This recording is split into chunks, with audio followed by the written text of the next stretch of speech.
Muy buenas tardes para todos los estudiantes de grado octavo.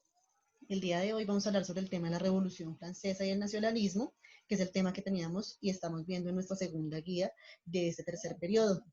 Esta Revolución Francesa va a tener unos antecedentes muy importantes y va a tener unos impactos demasiado trascendentes en todo lo que va a ser la historia, no solamente de Francia en su momento, sino de todo el planeta como tal, en los diferentes países, ya que va a traer un pensamiento totalmente nuevo que no se venía gestando en dicho momento. Tenemos que primero que todo la Revolución Francesa tiene una época de duración más o menos entre el 5 de mayo de 1789 y el 9 de noviembre de 1799, es decir, son casi 10 años en que se llevó a cabo todo este proceso de revolución, de cambio, de totalmente una variación en las formas políticas, económicas y sociales que se venían presentando a nivel de Francia, pero también bien a nivel de todo el mundo. Entonces, acá decimos que el proceso que conocemos como Revolución Francesa supuso la caída del antiguo régimen. ¿Qué régimen era el que estaba ocurriendo en Francia? El régimen que se estaba llevando a cabo acá era el régimen monárquico, ¿sí? El régimen monárquico es aquel que está a cargo del rey, el rey como el absoluto poder y el que toma y ejerce las decisiones sobre todo un país. ¿Listo? Era uno de los países más poderosos de todo el mundo, Francia, ¿sí? Las repercusiones, lo que les decía, no solamente van a afectar lo que ocurre aquí en este país, sino también van a afectar en mayor o menor medida a diferentes países de Europa que también estaban pasando por procesos de cambio con esas monarquías absolutas en que estaban a cargo muchos reyes. Todos ellos luchando, ¿por qué? Porque se aboliera la voluntad del rey y que se quitaran las desigualdades que había traído consigo el régimen feudal. Ese régimen feudal, que era aquel que estaba a cargo por los grandes terratenientes, ¿sí? Aquellos que tenían muchísimas tierras, que cogían y ejercían el poder, el control sobre los campesinos, artesanos en su momento. Entonces vamos a ver aquí a continuación cómo estaba organizada la sociedad francesa antes de la revolución. Entonces decíamos que la sociedad francesa estaba organizada en primera medida, o sea, el primero, la cabeza de todo el país era el rey. ¿Listo? El rey era la cabeza de todo el poder aquí en Francia. Se encontraba por encima de todas las personas, se creía que era el que estaba delegado por Dios, ¿sí? Digamos que en este momento casi todos los países de Europa eran cristianos totalmente, ¿sí? Entonces el poder estaba delegado por Dios con un poder absoluto, era hereditario. ¿Qué significa que era hereditario? Que el hijo hombre era quien heredaba el poder, ¿sí? Acá tenemos esto claro, era el que heredaba el poder y era el nuevo rey de acá, de su país. Seguido del rey teníamos a los nobles. Los nobles era el grupo compuesto principalmente por príncipes, por duques, aquellos que tenían títulos de nobleza, no pagaban impuestos y eran los dueños de la mayor parte de las tierras, es decir, los que más tierras tenían en todo el territorio francés. Estos nobles no tenían, digamos que el deber de pagar ningún tipo de impuestos, podían estar felices por todas partes y ocupaban los cargos principalmente en la administración de los dineros y en el ejército. ¿Listo? Ellos eran quienes comandaban los ejércitos del rey. Y por último, digamos que en este pedacito teníamos al clero. El clero va a estar compuesto también por funcionarios de la iglesia, poseía grandes riquezas y tampoco pagaban impuestos, era el soporte ideológico. ¿Por qué se dice que era el soporte ideológico? Porque a través de las eucaristías, de las misas, lo que hacían los sacerdotes eran que tratar de que la gente tuviera en cuenta que el rey era aquel que estaba delegado por Dios y por eso todos debían obedecer las órdenes que él daba. Entonces, a través de estas misas, ellos lo que intentaban era, como tal, fortalecer el poder del rey y que nadie intentara revolucionarse ni estar en contra de lo que esto mandaba. Pero ¿qué pasaba? Había también un tercer estado. ¿Listo? Recordemos, primero estaba el rey, que era la cabeza de todo el poder, estaban los nobles y el clero, ninguno pagaba impuesto y eran más o menos el 20% de la población. ¿Listo? Entre nobles y clero eran más o menos el 20% de la población. Y el tercer estado, que correspondía a más del 80%, ¿listo? Era un gran porcentaje de la población, estaba formado por burgueses, campesinos y artesanos. ¿Listo? Los burgueses, que eran quienes, los dueños de pronto de pequeños comercios, eran los comerciantes, los que tenían, digamos que era una clase media más o menos, campesinos y artesanos, que eran la fuerza de trabajo, es decir, ellos eran los que debían trabajar y con su trabajo pagar el tributo al rey, porque era lo que esto mandaba. Estaban sometidos totalmente al absolutismo real. Eso se suma a los abusos, a las injusticias, ¿sí? ¿Por qué? Porque el rey no solamente ejercía bajo ellos, digamos que el poder económico, sino también el poder social, el poder ejercido a través de la violencia, donde ellos debían someterse a lo que quisiera el rey, hacer caso a sus designios. ¿Listo? Este era el tercer estado. Recordemos el tercer estado conformado por burgueses, campesinos y artesanos. ¿Listo? Ese tercer estado, entonces, ¿qué va a empezar a mirar? Que no estaban de acuerdo con nada de lo que tenían estos tres como tal estamentos, no estaban de acuerdo con cómo ejercía el rey el poder, porque los nobles no tenían que pagar impuestos, porque el clero tenía que pagar impuestos, y que empiezan a hacer, a organizarse y a exigir cambios, cambios en Francia, ya que no estaban de acuerdo con lo que estaba ocurriendo. Entonces acá tenemos un pequeño cuadrito con las causas, las fases y las consecuencias de este momento de la Revolución Francesa. Causas, primero que todo, económicas. ¿Listo? Tenemos unas causas económicas que ¿qué va a hacer? Lo que les venía diciendo. El rey estaba ejerciendo su poder de forma económica, entonces había un déficit estatal, es decir, no había dinero suficiente para toda la gente. Hay una crisis económica totalmente, se estaban subiendo los precios, se subían los impuestos, pero cada vez había menos poder adquisitivo. La gente no podía acceder fácilmente a tener riquezas. Es decir, los ricos seguían siendo cada vez más ricos y los pobres cada vez más pobres en ese momento. También unas causas sociales, una oposición de los privilegiados a la reforma fiscal, es decir, no querían que nada se reformara la gente, los que eran privilegiados querían que todo se mantuviera de la misma manera, que nada cambiara. Sin embargo, había un deseo de la burguesía de acceder al poder. La burguesía empezó con las clases populares a unirse, y a unirse ¿para qué? Para lograr derrocar el poder del rey, tumbar al monarca y poder participar en lo que estaba pasando. ¿Listo?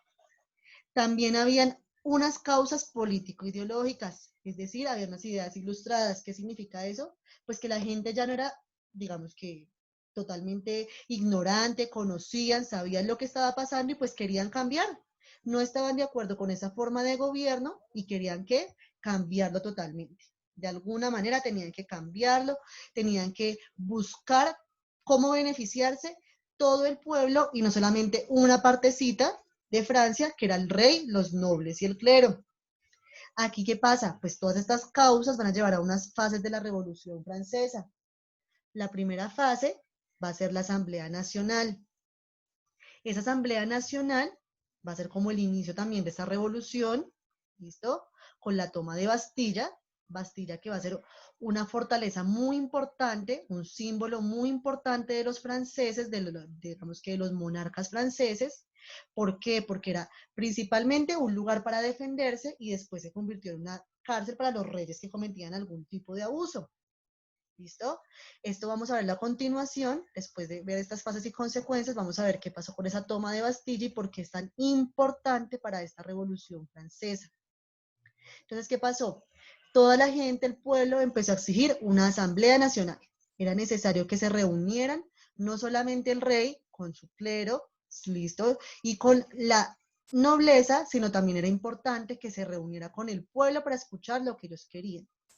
Como era tan importante eso, lo que dice el rey, y como el rey no estaba muy de acuerdo, es que trata de, digamos que de generar algún acuerdo a través de una asamblea constituyente. Y empezamos a hablar aquí de las constituciones. Las constituciones que van a ser ese marco legal con el que se rige un país a través de derechos, a través de libertades para todo el pueblo. Sin embargo, como el rey no estaba de acuerdo con todos los cambios que querían los burgueses, y como quería que los burgueses dejaran de intentar de pelear, ¿qué hizo? Pues empezar a implantar el terror como un mecanismo de defensa. ¿El terror a través de qué? El terror a través de castigos totalmente violentos, ¿listo? Aquí aparece la guillotina, La guillotina, que es un artefacto con el cual decapitaban a todos aquellos que no estuvieran de acuerdo con el rey e intentaran revolucionarse. ¿Listo? Entonces el rey lo que empieza es a través del terror, a través del miedo, de la violencia, poder continuar con su mandato. Sin embargo, ¿qué pasa? Va a llegar una persona muy importante, supremamente importante acá, que va a ser Napoleón, Napoleón Bonaparte, quien va a ocupar un cargo muy importante, ya que va a intentar dirigir, ¿listo? Nuevamente esta revolución, tomarse el poder, ¿listo? Y formar un imperio totalmente distinto al que se venía llevando a cabo en Francia.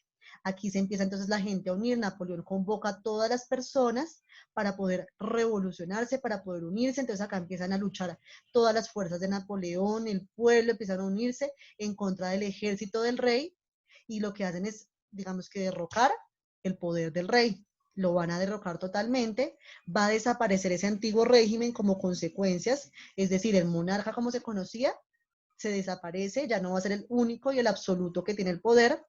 ¿Por qué? Porque va a haber una monarquía constitucional, es decir, una monarquía que va a estar regida por leyes y las leyes las cuales también están impuestas por la soberanía nacional, es decir, el pueblo también participa, el pueblo también decide, el pueblo también opina, puede decir con lo que está de acuerdo, con lo que no está de acuerdo, y es principalmente el pueblo al que tiene que hacérsele caso, no al rey, sino al pueblo como tal. Entonces también empiezan a verse unas constituciones. Esas constituciones van a ser las leyes a través del cual se rige todo el pueblo y la burguesía va a tomar el poder político, es decir, ya no va a estar solamente a cargo del rey, sino la burguesía, lo que decíamos, los comerciantes van a estar a cargo de ese poder político. Las ideas revolucionarias se extienden a toda Iberoamérica, no solamente van a afectar a Francia, como les decía al principio, sino que también van a estar en Italia, también van a empezar a ver digamos que los beneficios de unirse, de juntarse entre ellos, porque si no nos juntamos, si no nos unimos, pues no vamos a lograr ningún tipo de cambio. Entonces empieza a surgir el nacionalismo, porque pues obviamente lo que quieren los franceses es que el pueblo defienda su nacionalidad, defienda su soberanía como pueblo, y el liberalismo también empieza a surgir en Europa.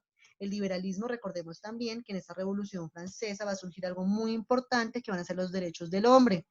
Esos derechos del hombre que le van a dar a él el poder de participar y de defenderse. ¿Listo? Esos derechos del hombre también van a tomar una cosa muy importante y no solamente van a afectar, digamos que solamente a Francia, sino se van a expandir por todas las poblaciones. Entonces acá tenemos a continuación la toma de Bastilla. Esta toma de la Bastilla va a ocurrir el 14 de julio de 1789, como decíamos, es como ese comienzo, ese gran asalto, ¿listo? Que va a ocurrir en París, va a generar, digamos que una controversia total, va a desestabilizar, porque es una fortaleza medieval, imagínense, es creada hace muchísimo tiempo y era usada como prisión y arsenal de Luis XVI, que era el rey en esa actualidad, ¿listo? Luis XVI. Entonces, él lo que va a hacer es que a tratar de salir de ahí porque concentró muchísimas tropas a través de la capital. Sin embargo, pues se cae el símbolo, porque lo que hace la gente, lo que hace el pueblo es tumbar este símbolo, esta gran fortaleza, y va a ser como el inicio de una nueva era totalmente diferente. Esa es la importancia de esa toma de la Bastilla, va a ser como ese símbolo tan importante de la Francia medieval, de la Francia monárquica, a cargo del rey, y como era tan importante para el rey, pues van a tumbar principalmente ese, con esa se va a dar el inicio de esta revolución francesa tan importante y van a surgir cambios a través de todo en la organización social, política y económica y va a empezar el nacionalismo como un paso muy importante. Como decíamos, acá podemos ver acá a Napoleón comandando con diferentes ejércitos para poder que era importante defender el Estado-Nación, una unidad compuesta por elementos comunes como la lengua, la cultura, la historia. Eso nos hace únicos, nos hace identidad y estaban, digamos que totalmente en contra de seguir bajo la sumisión del monarca absoluto. ¿Listo? Y se abre un nuevo tipo de relación que se va a llamar el ciudadano libre. Aparece esta figura de ciudadano libre, o sea, yo ya no soy alguien que solamente le hace caso al rey, que está sometido, sino soy un ciudadano libre que puede opinar, que puede decir, ¿listo?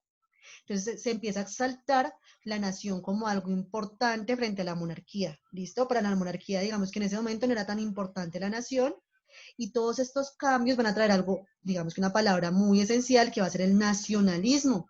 Napoleón va a ser el que alienta ese nacionalismo. A pesar de que Italia critica todo esto, los austríacos, porque también, digamos que se dirigen hacia allá guerras de parte de diferentes ejércitos, Napoleón va a seguir con esta idea, pero también al mismo tiempo ese nacionalismo va a estar, digamos que unido y aunado con el imperialismo, ¿listo? Que esto va a llevar a también otro tipo de cambios totalmente distintos allá en Francia como tal. Sin embargo, digamos que esta va a ser la principal ideología que se va a mover acá durante todo este momento. Entonces, ese nacionalismo, como vemos acá en este cuadro que estamos logrando ver acá, dice que surge a finales del siglo XVIII por la influencia de la Revolución Americana y Francesa. Hay dos tipos de nacionalismo, que va a ser el nacionalismo liberal, ¿listo? Que va a estar basado en principios sobre soberanía nacional, es decir, la nación, el pueblo tiene que tener como tal el poder, el que va a decidir sobre sus cambios, sobre su destino, y la nación surge fruto de un pacto voluntario, es decir, la gente se une por voluntad propia, es lo principal, ¿listo? Y va a haber también un tipo de nacionalismo que va a estar influenciado por un, digamos que una línea conservadora, que va a estar influida por el romanticismo, es decir, por una idea, digamos, como tal, romántica sobre esa unión de todos los pueblos, la nación se identifica con el espíritu del pueblo, vemos ahí, ¿sí? Como con esa unión que se manifiesta en una serie de elementos. Miremos unos elementos muy importantes que identifican al nacionalismo y a la nación. ¿Listo? ¿Qué me hace a mí ser nacionalista? Pues una cultura, una lengua, todos tenemos una misma cultura, una misma lengua, una misma historia común, es decir, venimos de la misma historia, una raza en común y una religión en común. Esto va a ser los elementos principales de este nacionalismo. Todo esto va a llevar a un nuevo orden y una nueva sociedad de clases, donde va a surgir unas clases altas, unas clases medias y unas clases bajas. ¿Listo? Clases altas que van a estar, digamos que a cargo como tal, ahora de esa burguesía en ascenso, esa burguesía que intentó, digamos que derrocar ese poder monárquico del rey, ahora van a ser parte de esas clases altas. Van a estar a cargo por banqueros, hombres de negocios, industriales, aristócratas, ¿listo? Que están más en decadencia, es decir, como esos aristócratas a cargo de lo que son la nobleza, lo que sería el clero, van a estar en decadencia, van a ir bajando su poder. Va también a haber unas clases medias que van a tener un nivel económico un poquito inferior al de la clase alta, va a tener mayor acceso a la educación, van a ser aquellos artesanos que también digamos que escalan un poquito en ese nivel social, pequeños comerciantes, funcionarios, médicos, profesores, ahí van a estar en las clases medias, y en las clases bajas encontramos a quienes, pues a los obreros, ¿listos? Que les toca trabajar a cambio de un salario, no tienen buenas condiciones de vida, les toca trabajar y esforzarse para poder tener, digamos que lo mínimo, lo básico, unos salarios muy bajos, bajo una ley de trabajo muy ardua, o sea, les tocaba cumplir horas extenuantes de trabajo, más de 16 horas les tocaba trabajar a muchos de ellos en dicha época, por unos salarios muy bajos que les alcanzaba para medio sobrevivir. Y también están los campesinos, que se ubicaban sobre todo en la parte del norte de Europa, que son pequeños propietarios de alguna que otra parte de territorio, ¿listo? Viven en un poquito una mejor situación económica, están también en el sur de Europa, que son los que no tienen los jornaleros sin tierra, y en el este de Europa son los campesinos asimilados. Este va a ser el nuevo orden que también surge con esta revolución francesa. Vemos ahí los diferentes cambios, es decir, no solamente van a traer cosas positivas a esa revolución a través de que se acaba la monarquía, sino que también trae otras consecuencias como son esta nueva división de clases a nivel social. Ese va a ser el tema que vamos a ver por el día de hoy, el que estaba pensado para hacer. ¿Listo? Cualquier tipo de duda, de inquietud o sugerencia, recuerden que me pueden escribir a través de correo, de WhatsApp o de la plataforma de UPage. Que tengan una excelente tarde.